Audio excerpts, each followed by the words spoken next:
What's up, the internet? See, now we get the freaking notification. I know. Facebook's broken.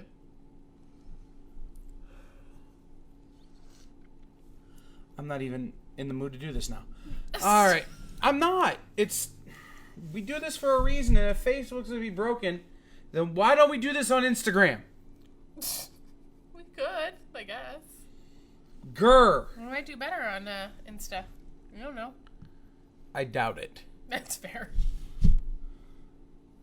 Anyhow, this is News from the Nexus 419, a podcast. This is episode 10. Amanda and I have managed to... Your hands are too close to the camera. Amanda and I have managed to do 10 of these, and we're still angry at each other. Because that's how this goes. Yeah, we're always angry at each other. Welcome in to our 10th episode. So... We're in double digits now, dude. We are double digits now. What? I have to pull up my notes. No. Because, prepared. No. Just different kind of prepared.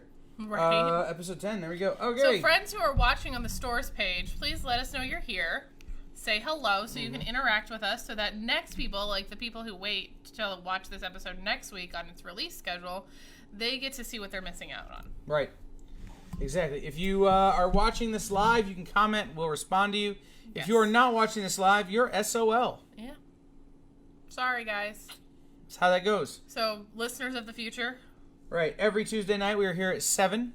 Uh-huh. Then the podcast goes away. Yep, for a week. And comes back on YouTube. And Podbean. And Spotify. Yes, a week later. Mm-hmm. So... as we as we always do to start the show, let's recap what happened this weekend. Right. This weekend was Valentine's Day, or Single People's Awareness Weekend, which involved myself and Victor Dandridge going to dinner together. Yeah. As single people. Joel was a single person. Joel is a single person. I don't know that that's entirely true. Well. Last we knew, there was nobody in Joel's life. But Amanda got away. I did. With her not single person. It's true. Which was a whole thing. But Amanda, yes, her being not a single person. But while Amanda was gone, so true. Bye Felicia, we had a signing here at the store with Victor Dandridge of Vantage In-House Productions and Marvel legend Arvell Jones. Listen, I wanted to be here. I wanted to do this. You didn't. Yes, I did. You just booked out a bad weekend for me. If you wanted to be here, signings always have to be on the weekends that I'm scheduled to be here, not these random weekends. If you wanted to be here, you'd have celebrated Valentine's Day some other time like a person. No. Yes. When else was I going to do it? I don't know. June? Just saying. I give up. Just saying. But we had a great time with those guys here. If you haven't seen the video of them signing the Wall of Fame and drawing on the wall and seeing the pictures of the stuff they brought, you can check that out on our Facebook feed. Yeah. Pat is listening only for now and can't see. That's okay, Pat. You have this segment and another segment before you need to be able to see. So whatever you're doing, wrap it up. Mm-hmm. So. Wrap it up. One other thing that happened this weekend that we announced is our new store hours. Yes. Which are Monday 2 to 6, Tuesday through Friday 2 to 8, Saturday 10 to 8, and Sunday noon to 5. Seems random, but it isn't. No. At this point, I'm going to take the opportunity to take Amanda off the screen and mute her. Bye, guys. So look, guys, being here in Rossford is great, and we love it. This is a really dope spot. We've met really cool people, but... We just did. Oh, I'm muted.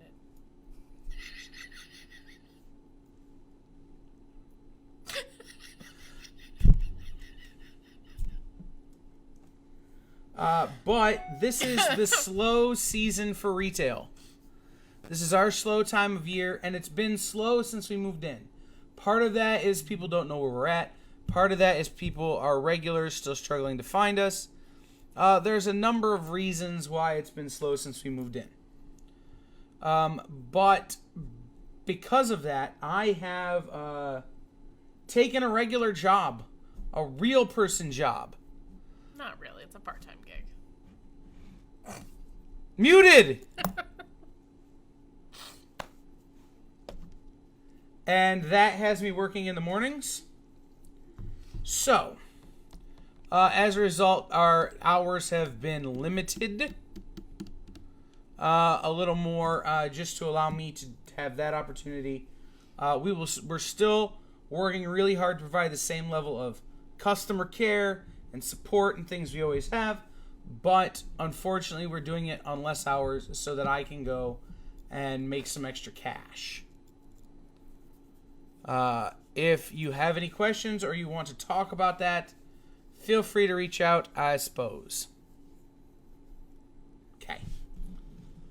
Now, I muted her, and for whatever reason, it didn't take. So I'm gonna bring her back. How's it going, itchy tattoo? I don't have an itchy tattoo. Really? Mine doesn't itch really anymore. No, mine itched the other night when you brought it up. I just brought it up again, so let's see It's if it not works. going to itch. All right.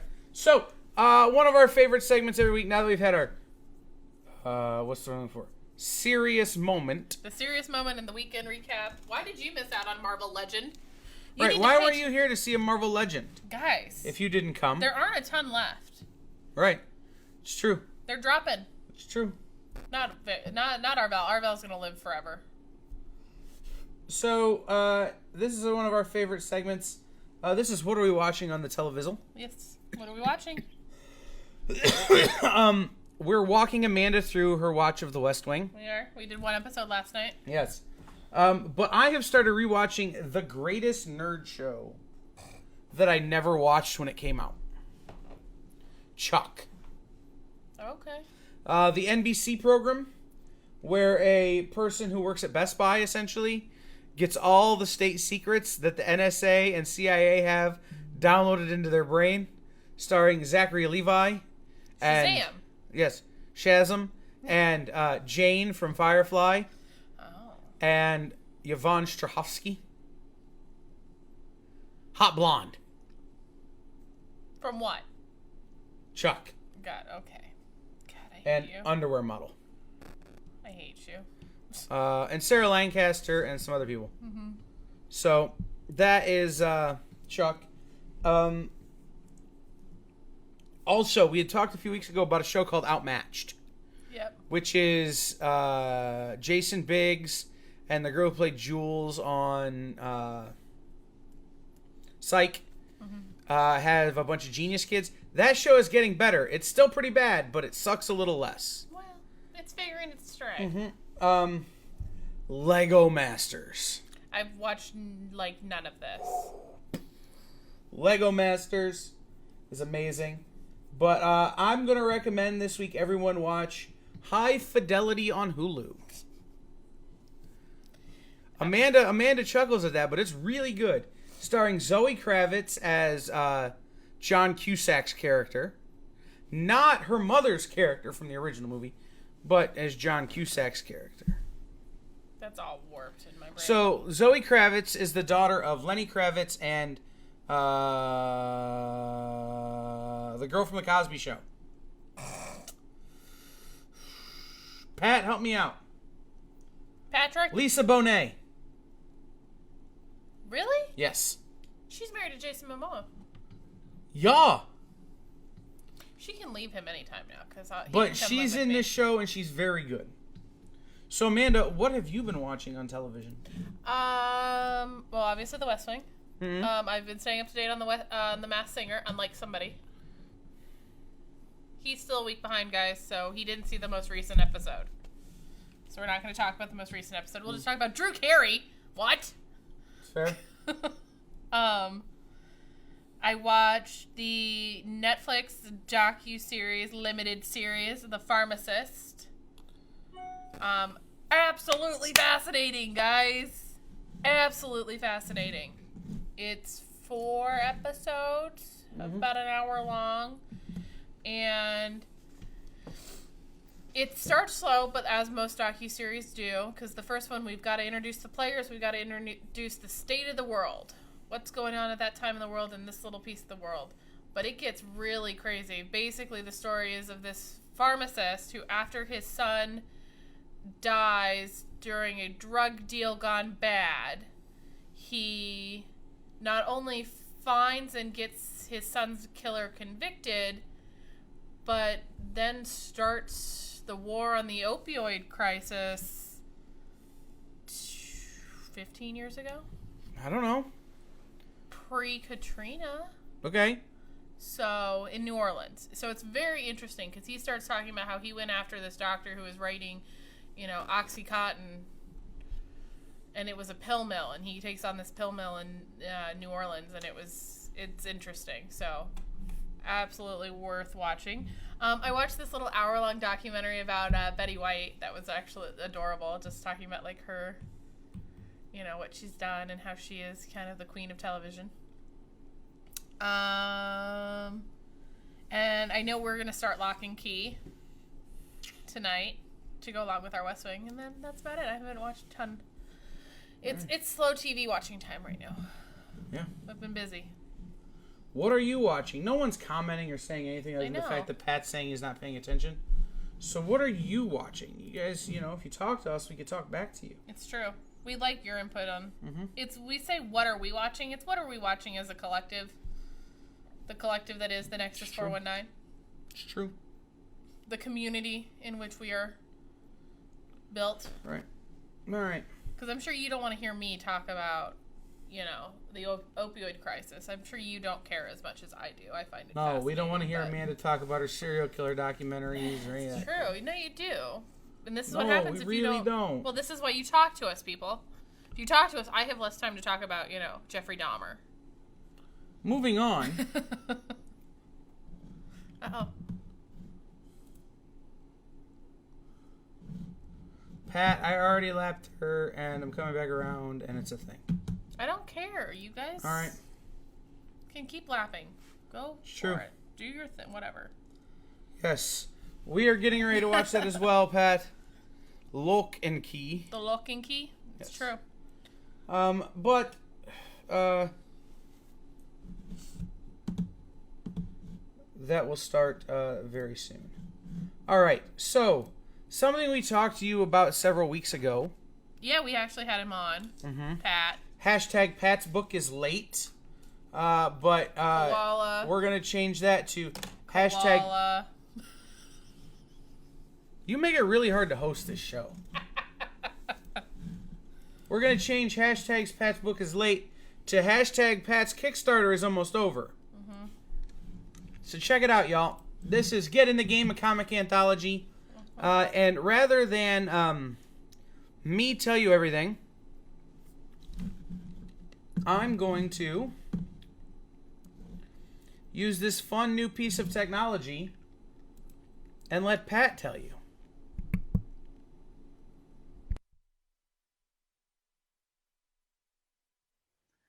Hey everybody, my name is Pat Koala and I'm one of the people behind Get in the Game.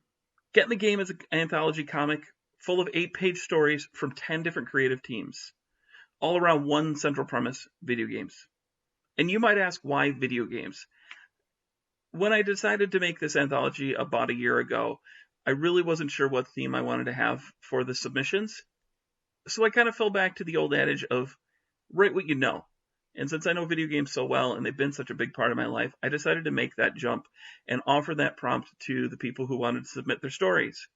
It was a very simple premise, and while you might think that you're going to end up with a lot of different stories that are just a retelling of Zelda or Final Fantasy or Super Mario Brothers, it really isn't. It's something completely different, completely unique, very deep, heartfelt stories, some of which are funny, some of which are very serious, but all of which are excellently crafted, very well written, extraordinarily well done art, it was a labor of love for everybody involved in this, some of which were first-time writers and artists, some veterans in the indie comics industry. I was very blessed for the response on this, and I hope that you find something here that you like. But regardless, thank you so much for stopping by, and I hope you back the project. All right, so that was Get in the Game. That was the intro from the man himself, Patrick. So, Get in the Game is a comic-based anthology. Check out that cover. Isn't that so cool? I love that. I like that one, though, too. The Kickstarter exclusive cover by Corinne Roberts. I know. I love Corinne's style. And we've got all these stories. Logging Out, Dead Batteries, Solid State, Starship Precursor,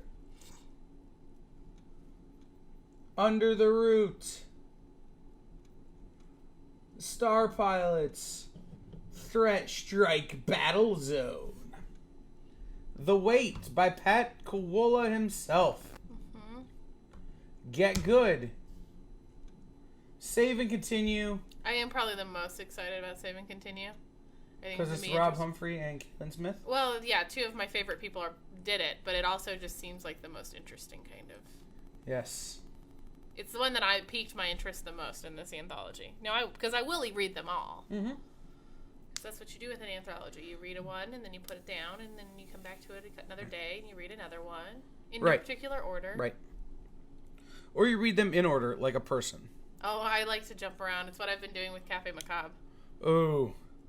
Oh, that makes me hurt. That hurts my soul a little. That's why anthologies are great. So right now, Pat's Kickstarter, or Get in the Game Kickstarter, I should say, is at $45.44 of $6,000.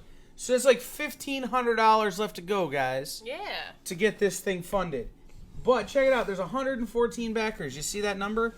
114 backers. Of course you can't see my mouse moving. Let's see if it shows up like that. 114 backers. Like that. Check this out. Because we got 114 backers, some really cool people decided to do a really cool thing. Check this one. Why, hello. I'm Comfort. And I'm Adam. What?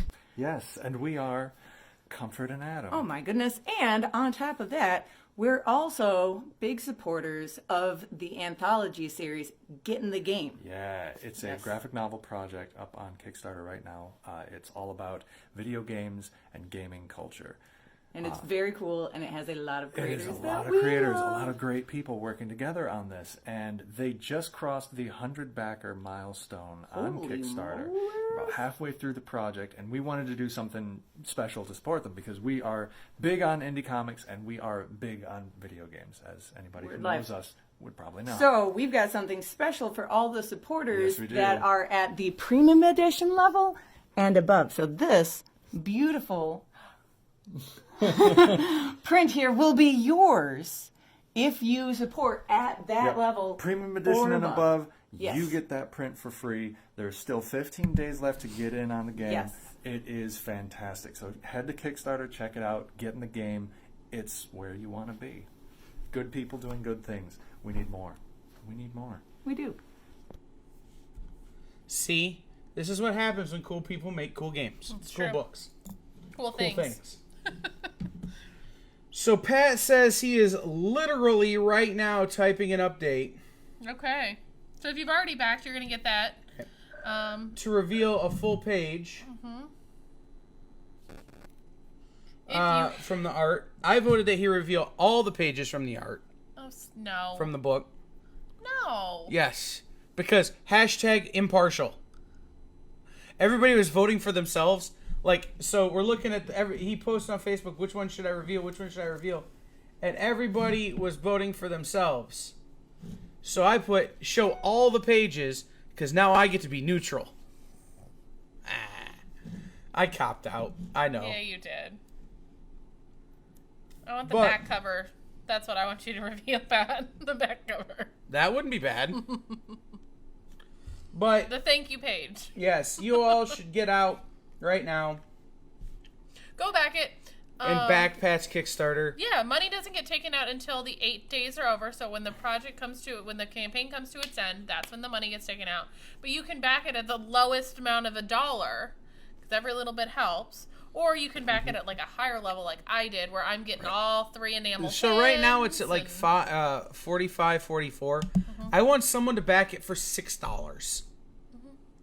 Because why is it ending in an odd number? An even number. Why is it not a round number? I don't know. I don't like that it's not round either. It does bother me that it's because clearly 4 people have pledged $1. Or it's just with weird shipping and stuff that they have this weird extra like I don't like it. I was gonna say I think my pledge actually sucks at that when you look at it, because when you factor in like the random $8 in shipping and then like what my pledge level is, it gets like this weird awkward number that I don't like. Yeah. No, I'm just saying, like. Just saying. I wish it was a round number all the time. Pat says no, it's his pledge amount. What's your pledge amount, Pat? Pat, are you allowed to pledge your own Kickstarter? Is that like voting for yourself for president? Yeah. But I feel like all of the best people do it. Because I know So here's the thing. When you have friends who make comics and use Kickstarter, you have the option to follow them. So, like, I follow Pat and Leah and Dirk and Kaylin and all these people who I've backed projects for, Eric Palicki. And whenever they pledge to something, I know when they pledged to it. So it allows me to find other projects that I might be interested in. So Pat, you should change it. No, he says the way his amounts are set up. Pat, you should change it so it's an even number, round number. Round numbers just only. For my OCD. So shipping is always $10 flat rate. Then this 13 weird nonsense. Right. Things like Come on, man. So, I don't. Yes, you have 8 days left to go out and back Pat's Kickstarter. 8 days, guys. If you like video games, if you like comics, if you like reading, if you like Pat. Well, nobody likes Pat, so that's not. If you like Dave, if you like Jarrett. Yeah. If you like Seth, if you like Rob or Carrie, or Rob or Caitlin, or any of the other number of people who are in there, you should back this project. Yep. There's a lot of reasons to back it. Liking Pat is not one of them, because nobody likes Pat. Pat, my OCD doesn't care about fairness. Cares about 0s and 5s. Yeah, 0s and 5s. It's true. He likes the 0s and 5s. All right. So this next thing. Yeah. I don't have a graphic for. No, not yet, because we're announcing early. Like, way early. Kind of. Guys, next month is Amanda's birthday. It is. It's your birthday, too. I muted you. Next month is Amanda's birthday. She turns old next month. She turns this many.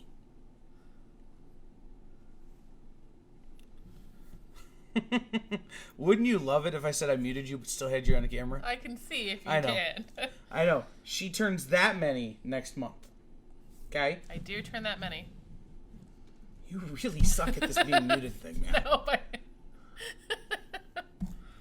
Anyhow. So to celebrate Amanda's this many birthday,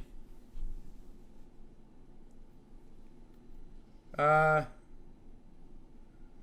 says he turned 33% more old than that last year. That's funny, Pat. Anyhow, Amanda is turning that many. To celebrate her birthday, we are bringing in Max the Inebriated Rabbit and Gappo the Clown, a.k.a. Tony Maiello and Eric Gutierrez, both of Rocketing Studios. Tony was here before. Eric, this will be his first signing in the new store. Mm-hmm. Did he ever sign at the old store? He signed at the old store. I feel like he signed at the old store. I feel like he did too, but I don't remember him signing at the old store. Because he would have signed the wall, and don't think he ever signed the wall. I think we wanted him to sign, but I don't think it ever lined up. Yeah, I don't remember. But Eric Gutierrez will be here along with Tony Maiello. Celebrating Amanda's Dirty 30, brought to you by Gappo and Max. It's true. Gappo. Guess which one of us is Max? That isn't hard. Some people might be. Yeah, Gappo the Clown and Max the Inebriated Rabbit celebrate and bring to you Amanda's Dirty 30. That is happening. Mm-hmm. Yeah, that's what I thought. What? He did sign at the old store. I just don't think he ever signed the wall. I think we forgot. Was this for your 30th? Might have been. Anyhow. Because we did do that big signing where everybody was there for your 30th, and I had the big gold Spider-Man cake.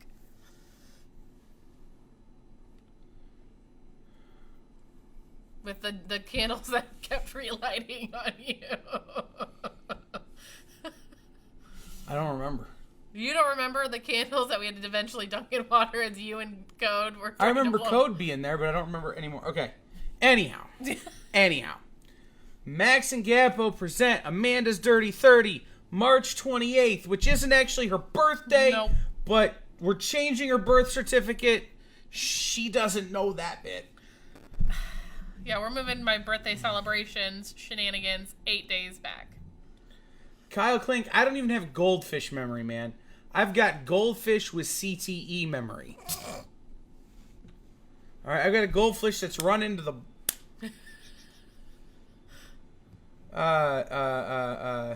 See? Run into the glass of the fish tank too many times. That's why that just happened right there, guys. Right. It's a thing. But March 28th, Eric and Tony, a.k.a. Max and Gappo, will be here. We will be birthday shenaniganery for Amanda's Dirty 30. Yep. She has no idea what's coming. Well, I'm just thinking it's the Dirty 30. It's the Roaring 20s because we're 2020. So I'm just thinking I'm going to come in a flapper dress. You're going to be a flapper? I'm going to come in a flapper dress, but with blue rabbit ears. Maybe a blue flapper dress. So I can be Max, the inebriated flapper rabbit. No? Anyhow. That took a weird turn. Yes, it did. I don't know where I lost the train of thought there. She has no idea what's coming for her birthday, and it's going to be glorious. I have no idea what they're planning, and it's not going to be good. Glorious. So, now, we will have graphics and information on that as soon as it becomes available. There's some scheduling. We got to figure out what exact time we're going to do it at. Are we going to do it at a time when Amanda can have a dirty martini? You know, things like that have to be figured out. Well, we could do it in the morning. We could do it in the evening. We could do it in the afternoon. We could do when's the cake going to get here? When's the strippers going to get here? When's the... Wow. No, there won't be strippers. That she knows of. Oh, man. I don't know what they're doing. Anyhow. This isn't good. Anyhow. Last segment of the show, as is always our last segment of the show. Yes. What? Nothing. Is someone commenting on your watch party? Yeah. What? Leah really appreciated my Max the inebriated flapper rabbit. And I could just see Leah, I just see her face lighting up to that, and it just makes it so good. So, what are you looking? What's happening? What's doing? Sorry, I'm getting texts and things. Well, is the last segment of the show? Yes, Pat. Because your Kickstarter segment didn't take nearly as long as we had allotted for. It's true. We did a lot for a lot longer time. Well, but this has been a light week. We had the Victor Arvell sighting, and then that's really been about it. We haven't been doing too much. We recovered from Astro. That's been about it. So, it's been a light week, so it's going to be a light show. Yes. But our last segment of the show, as always, is our question and answer segment. Yes. Would you like to ask questions of us that we can answer? Do you have cues for our A's? All right, we have answers. Do you have questions? We have those.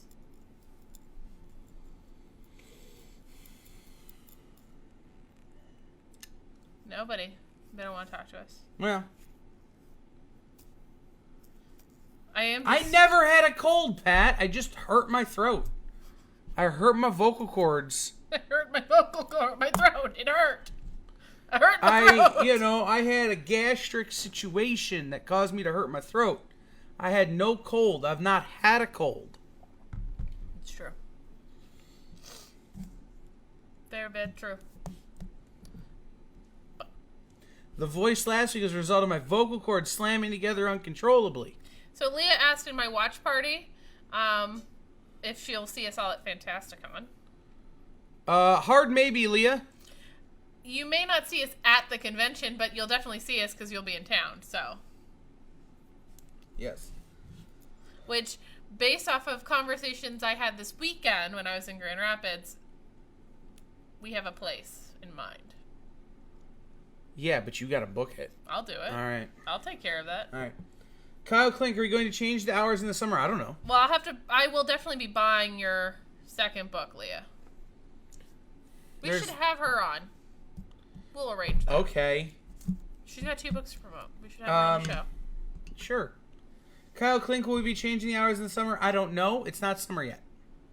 We might extend them. We might shorten them. It all depends on really the foot traffic, you know? Right. I mean, if I'm being brutally honest with everybody, should I be brutally honest or should I just be mean?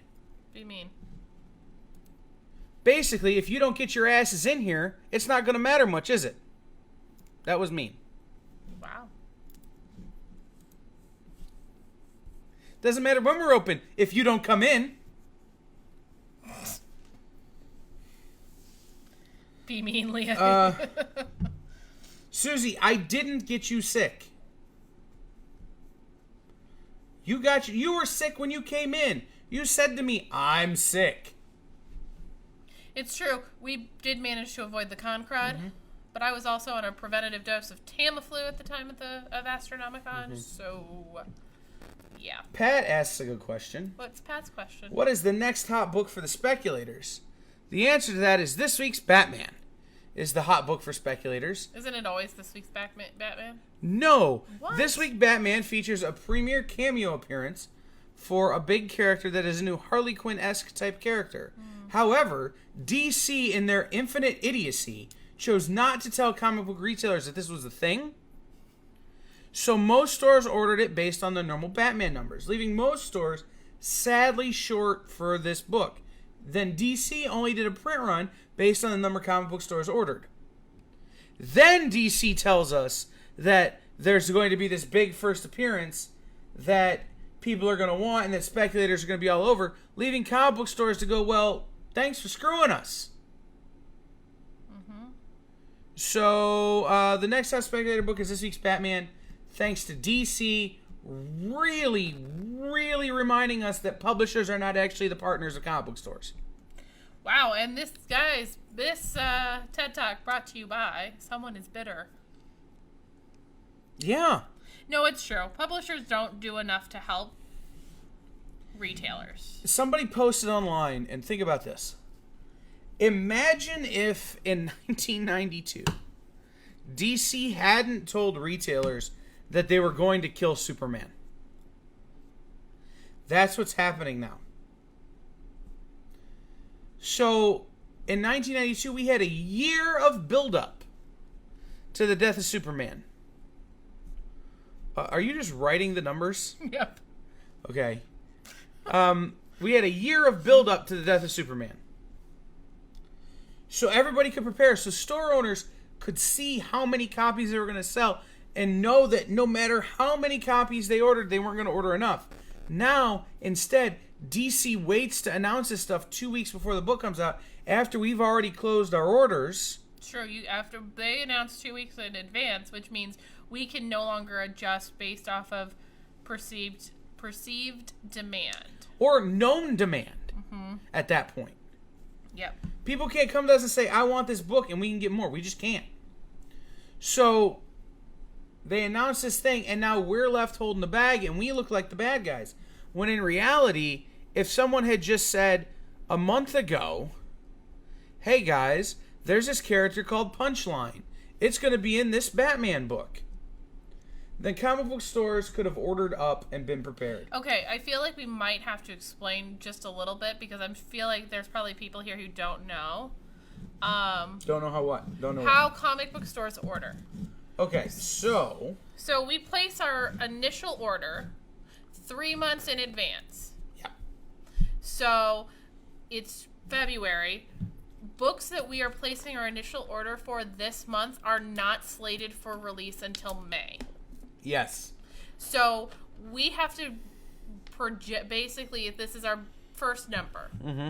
We go in, we place this order, and we look at trends of our sales trends, pull lists, things like that, and you set your initial, I want 50 copies initially. 3 weeks before release. Right. Then we have up until 3 weeks or so before release, we have what's called the final order confirmation, FOC. At that time, up to that time, we can change our number. So we initially ordered 50. We find out we only need 25. We can cut our number down to 25. Or we initially ordered 50, and now we've had 100 people ask us. We can try and order 50 more. Yeah. But that first number is how the publishers base their print run. The second number is how many we actually get. So, assuming there's enough left in the print run after the change. Yeah. So, if everybody's going from 50 to 100, there's not going to be enough in the print run. There just isn't. Right. So, that's how that works. So, when people decide a week before a book comes out that they want to add the book to their pull list, or that they're interested in the book because Key Collector told them they should be because it might be worth money, or it's selling for $40 on eBay right now, that leaves us no options. We can't get more books. We can't fill the orders we have. We can't do anything. Right. And this is when you run into those situations where maybe every pull lister will get a book, but there won't be any for a store to put on the shelf in the back issues for that random casual person walking in the door. Right. So what a lot of stores are doing this week, for instance, is they're not even putting that book on the shelves. Oh. You have to be a pull, like they're pulling it for their subscribers and their pull listers, and they're putting it on the back counter, and you have to be a regular who is a Batman buyer. So you maybe don't have Batman on your pull list, but you have Detective Comics. Or you maybe don't have Batman on your pull list, but you have Harley Quinn. Those are the people that stores are giving them to. Not just somebody who walks in off the street. Because the other problem is this, and this is a bigger topic for another day. It's true. Is the speculator market is killing the comic book industry. It really is. It's people who go on an app that are told, hey, this book might be popular. And they buy based on that app and immediately try and resell the books on eBay. So what happens is stores sell out of number ones of things or important issues, and then the person who wants to read the issue can't get it, and then those people who bought the number one or the important issue don't come back and buy the next one. Which is a big part of the problem we wound up having back when we were getting new books, where we were having to order so many copies of books, but we had no way of knowing if we were going to sell them or not. So yeah, like a lot of stores, if FOC is, we don't FOC a second issue before the first one has come out, which some of the publishers do that, which really sucks because we have no sales data to go off of to even know if we need to up or adjust. But if we buy 50 copies of a number one and we sell every single one of those number ones, we're going to think we need to order at least 50 copies of number two.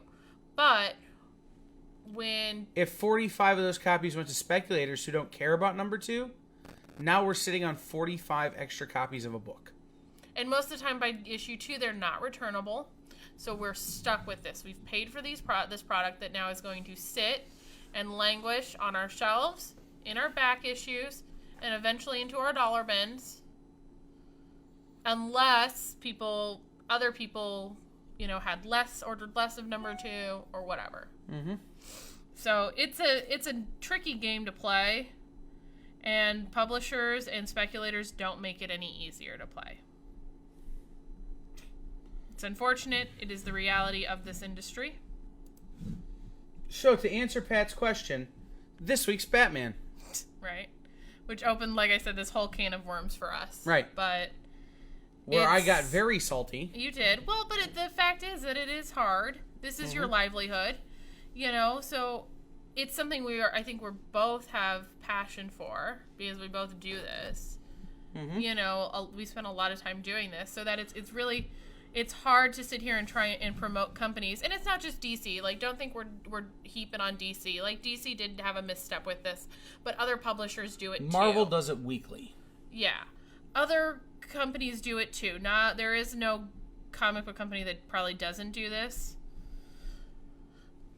But what? Look at the camera while you're talking. Oh, sorry. I'm just... You're doodling, and you're not engaging the audience. I'm trying not... It's hard.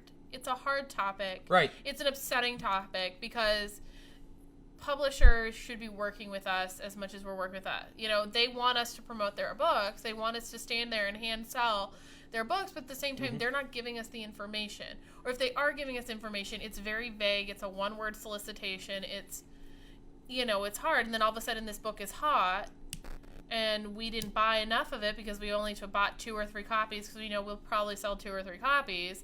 And then boom, all of a sudden now this is like the high-demand book, and we can't get it for people who actually want to read it. You know, it's a hard thing to discuss. It's like I said, it's upsetting because this is happening across the nation. Comic book stores suffering because of it. I mean, how many stores alone last year closed? 200. Yeah, 200 stores, and all it would take was information being released a couple weeks earlier to publishers who have NDAs. Yeah. We kind of do with our retail, with our, you know, supplier, and they're not helping. So, does anybody have any other questions that maybe don't result in the salt bath or the pet high horse / salt box? I'm sorry. You know, I do want to apologize for that because it did take a turn there that you guys probably didn't want to hear and didn't, you know, need to hear. But, you know, we're pretty raw and real sometimes. Kyle Klink, Barnes & Noble isn't a threat to us. No.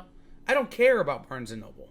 They're not buying in enough quantity to really matter. Right. Barnes & Noble isn't a threat to us. It's the problem is when publishers and distributors don't give us enough meat on the bone to make money.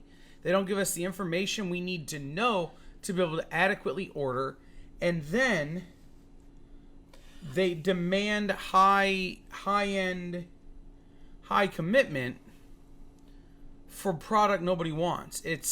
I don't want to have to order 150 copies of Deadpool to get the variant that one person's going to want. I just don't. You know, so they're making me order 3 times my Deadpool number. Right. To get this variant that I have a customer who wants. Well, I either tell that customer no and they're going to go someplace else and get it, or I can do that and then eat 100 copies of Deadpool. It's... The problem is right now, the comic book industry is predatory. Yeah. I mean, Pat does put it well, that publishers don't want to give out spoilers, but we need to have that information so we can order well. And to Kyle Klink's point, Barnes & Noble really isn't a direct threat, but to a degree it is, because when we're buying the same graphic novels and they're able to sell them for 75% of our cost because of the number that they're ordering, that is a problem.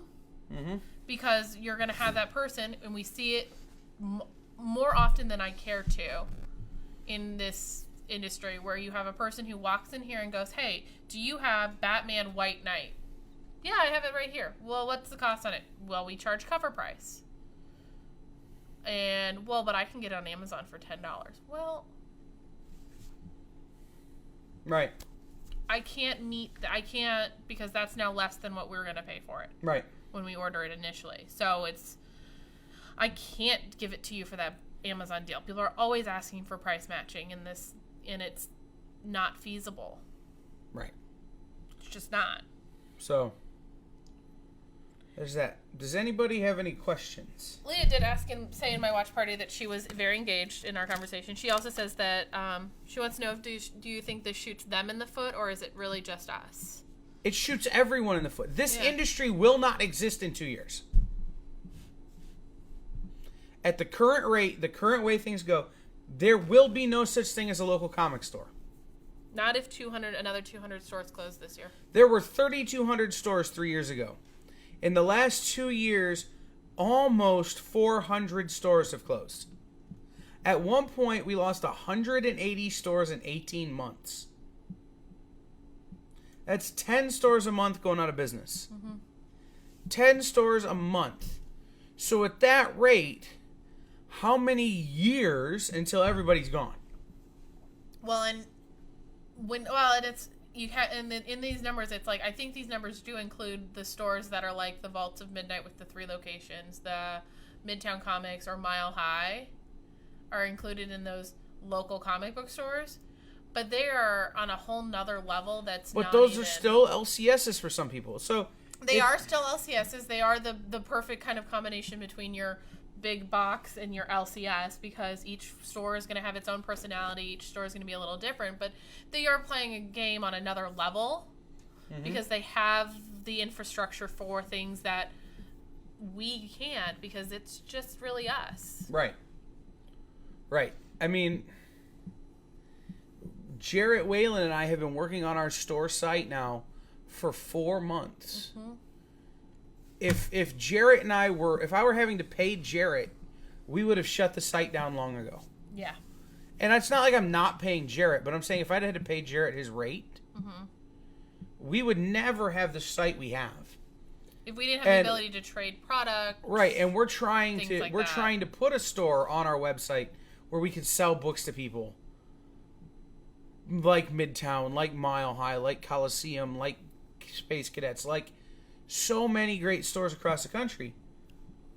But it's hard and it's expensive. And as the industry stands right now, if something doesn't change at the distribution level, which Diamond Comics distribution has a legal monopoly in this country, if something doesn't change on the distribution level, if something doesn't change on the publisher level, and something doesn't change on the rate that we pay for books, the local comic shop industry won't exist by 2030. Yeah. Period.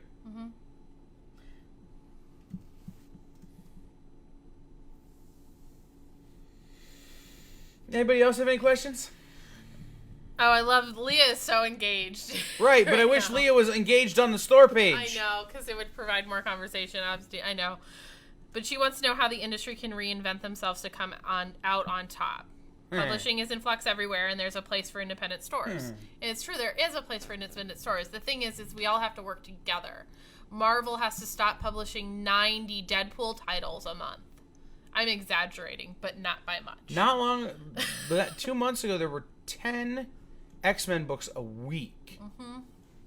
10. So you have... Here's the end of the page, right? Neil Gaiman stood in front of the Diamond Retailer Summit in 1993 and predicted the crash of the comic book market. Okay, guys, if you don't know the speech, it's available in his... View with the Cheap Seats. Yeah, View from the Cheap Seats. It's a collection of his speeches, essays, things like that. You can probably find a lot of it somewhere else, too, online if you do some digging. Where he talked about the tulip market in Denmark or Norway or wherever. Yeah, back years ago. Hundreds of years ago. It's about an economic boom and then a bubble burst. The bubble is bursting again. It is. Yep. The only way out, as I can see it, is for Diamond Comics distribution to have to answer for their practices. They have to recognize that stores are bleeding and that they're a big part of the reason. They have to recognize that, one, the discount structure for comic books hasn't changed since the 70s. Yeah. When comics were 15 cents and 25 cents. Comics now are $5. And we're getting the same discount we got when they were 15 cents. Or we'll make it 25 cents. So here's the thing. If I'm getting a 55% discount, on a 25-cent book, I'm paying a dime. Little over a dime for the book. If I'm getting a 55% discount on a $5 book, I'm paying $2.50, a little more than $2.50. By the time I pay freight, shipping, by the time I pay taxes and fees on all that kind of stuff. By the time he pays me. By the time I pay Amanda to unpack them. By the time I pay Joel to put them out, I'm paying $4 for a $5 book. Now, part of that is cost control. Don't get me wrong. But it used to be that a nickel would pay Amanda for the evening. A dime would pay Amanda for would pay Amanda to unpack the books, and a dime would pay Joel to unpack the books. So now I'm making my percentages back. But anymore, when you're looking at $7 to $10 books on your high-end books, all of a sudden I'm paying my profit on these high-end books. So Diamond has to admit that their discount structure and their monopoly is killing the industry. The second thing is that Marvel and DC to a lesser extent, but Marvel has to look at their predatory business practices. If Marvel Comics was a bank, they'd get shut down for predatory lending. They do things to flex their own numbers that are actually hurting all of us. Kind of that back to that meet and exceed that we talked about, where if I'm already buying 100 copies of Deadpool, but I have to buy 150 copies now just to get a special variant, that's that right. kind of thing. Right. So you have predatory business practices from the publishers. Then you have oversaturation from the publishers. Well, yeah, I mean but that's part of that predatory business practices. Is they're like, well, we're selling X-Men's really hot right now, so we're gonna put out as many X-Men books in the next month as we can. No, that isn't how that should work. Then the third thing you have is market instability.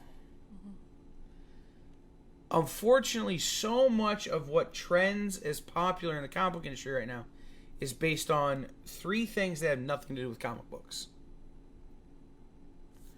Marvel movies, television shows, and speculator apps and websites. And I don't and the thing is though, of those three things, two of them can work together with comics. Speculators are never going to help comics. Well, but movies and TV can help comics. But the thing is it's if you're not making comics to go with your movies and TV, you're just walking away. And if you're not using your movies and TV to point people back to comic book stores, you're wasting your money. It costs nothing at the end of a movie to find out more about the characters in this movie. Visit comicshoplocator.com. Costs nothing. And that's I'll make the graphic. That's true. Well, for and the thing free. Is, Comic Book Shop Locator is a service that is already paid for by retailers. Retailers pay for that as part of their Diamond, subscriptions or whatever, their Diamond distribution, contracts to get these things. So we're paying for the service, yet no one is being directed to this service unless they already read comics.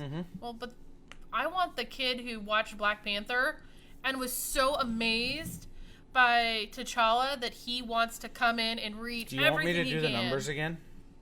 Because I still remember them. What numbers? If 1%... You did remember, yep. 1% of people who went to see Black Panther, okay, who weren't already reading Black Panther, 1% walked into a comic book store and bought one Black Panther comic at $3.99. At $3.99, that would have generated nearly $250,000 across the comic book industry. Mm-hmm. That's one comic, one time. If that translates into ongoing readership, which of that 1%, maybe half. Maybe half of that, yeah. So you take another $125,000 in terms of extended readership.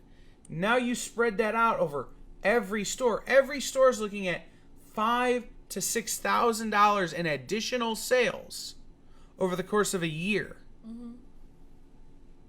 And all it would have cost them was a graphic at the end. Mm-hmm.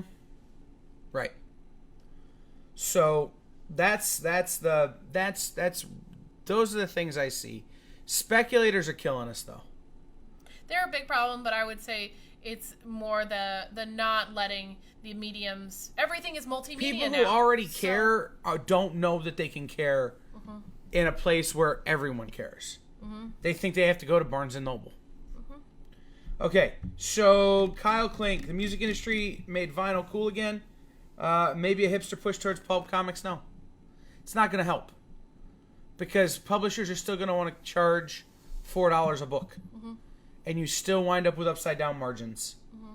The rich will get richer because they're making books cheaper, but they're not going to charge us any less. The bigger things are definitely just making your media. Everyone is on social media. They're watching TV, movies, they're reading, they're doing all of these different things. They're getting all this information from many different things. You need to make all those things work together. Mm-hmm. We're going to watch Lock and Key tonight, and, IDW needs to help us. You ready? Push those. Lock and Key has come out. It's the most popular show on Netflix, right? Mm-hmm. One. You've had one person. One phone call. One person, and they're a friend of mine. Mm-hmm. They're not even a customer, has called asking about Lock and Key. One.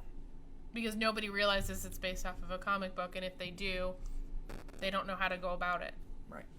So, Leah says, Pat Koala, as an outsider, I've never understood variant covers. Curious about them as a collector's. It's a collector's thing, right? And showcases more artists. Forgive my naivete. So it's a collector thing, I think. Variant covers started off this way. It started off as if you order 10, you get 1. So it's a 1 in 10 ratio. Or 1 in 25, or 1 in 50, or 1 in 100, or 1 in 1,000. So these books had an increased rarity. So that those hardcore collectors, those people who wanted them... The 1 in 500. I said 1 in 1,000. Yeah, no, I know. I'm just saying those, like... The people who wanted them, the people who were hardcore collectors, could then buy this book that they had that nobody else had. Mm-hmm. Or that stores who were taking a risk and jumping up to 25 books could sell one book and make their money back. Mm-hmm. But that stopped being a thing as much. They still do it, but they added extra restrictions. Sorry. Stop being a thing as much. What's happened is DC took their variants and just made them open order. You can order as many as you want, so they're not even rare or special anymore. They're just different art. Mm-hmm. Cool, I guess. That's especially fine. Especially with those art germ variants, the pearly pretty painted. That's fine. I can't get angry at that, but that's just a B cover. That's not a variant. Mm-hmm. But then Marvel and IDW are really the big ones on this. Marvel... Well, we'll start with IDW. IDW will publish a book. They'll publish a G.I. Joe #1. Cover A. It's the cover. 25 other covers. Variants. Open order. Or gatefolded or gated or limited, but still pretty much open order. You get as many as you want. Mm-hmm. Really. Or if you order cover A and the first 4 variants... You can get cover B or you can get cover F, 1. Mm-hmm. You know, they made it so they weren't rare anymore. They just made them common. And then what Marvel did was they took that rarity and turned it up to 11, snapped the knob off, threw it across the room, and lit it on fire. Mm-hmm. Marvel said, 1 in 25 variants are great. But what if we made it so you had to order 125% of this other book to get this variant? Other book that's not even related to.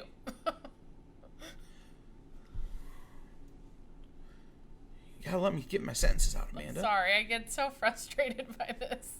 So it's a reaction. So Deadpool is coming out, and we're gonna give you this really amazing Deadpool cover drawn by J. Scott Campbell. It's beautiful. You have to order for that Deadpool 125% of what you ordered on Avengers a month ago. Oh, and we're going to tie that Avengers. We're going to make you order 125 of what you ordered for this big high-selling event in Avengers a month ago. So the things you're already ordering 25, 30, 40 copies of, because it's an event comic and you're going to sell extras, you're having to order 125%.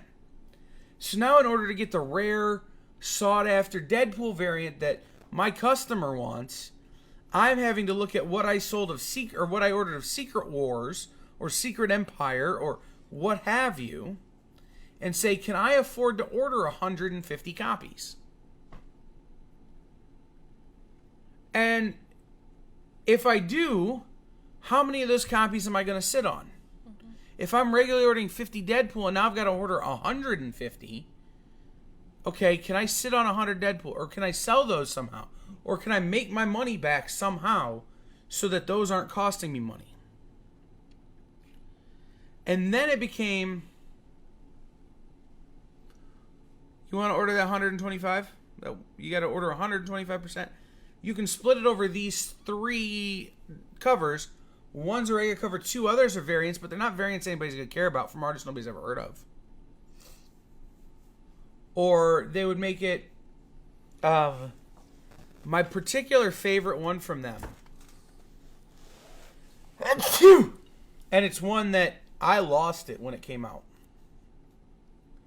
was order this book at 125%, get an extra 10% discount, get the variant, and then 2 issues later we'll match the number for free. Right. What? There was a weird era there where Marvel was matching orders. So I would order 125 copies of something to get the variant, because I was already selling 50 or 60 copies, and I figured I could make my money back, so I'd order the variant. Mm-hmm. I'd get the variant, I'd make my money back, great.